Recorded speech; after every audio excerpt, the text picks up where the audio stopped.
So, now we are going to talk about induced currents. So an induced current is a current.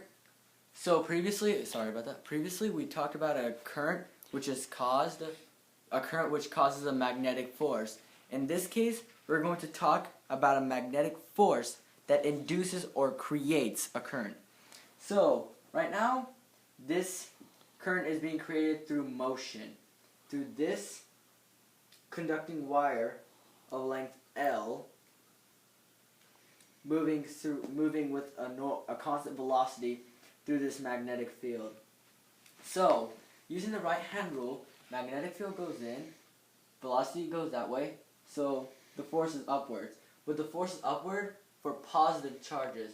So positive charges will be concentrated here, and all negative charges will be concentrated here. And the force of the magnetic field is this way.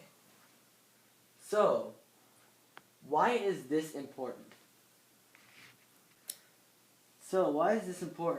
Well, now that this has occurred, this causes this wire to feel a force upward of the magnetic field and a force downward of the electric field as positive to negative flows for an electric field. And as a result, the presence of the electric field creates a potential difference on both sides of the rod. So this potential difference becomes quite important, especially when you imagine that this rod could be sliding across a pair of conducting rails connected at the left by a normal stationary bar. Because now that there's a potential difference, things start to flow. A current starts to flow this direction, then down, then sideways, back to the initial spot. And as a result, this induces a current from the motion of a rod through the field.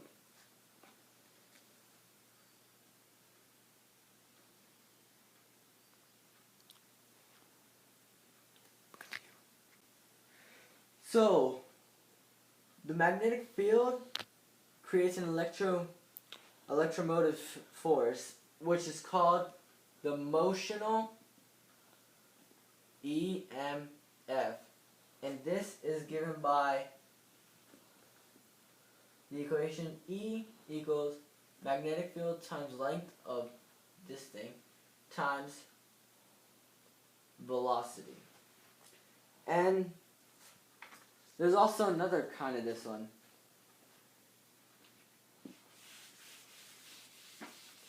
Electromotive force can be created by the motion of this kind of wire through a magnetic field, but there is, after all, another way to create an EMF from a magnetic field. So first, we use A as an area vector, and we can send the magnetic field straight through this area. So we kind of have like this kind of diagram. That's the area, per se. So this becomes quite important because this creates a magnetic flux. Because change in magnetic flux induces a magnetic field as this area shifts. Start. See, as this circular loop of wire shifts, turns, whichever you would say it, it causes a change in magnetic flux. And changes in magnetic fluxes induce EMFs. And when an EMF is induced, it causes a magnetic field to form.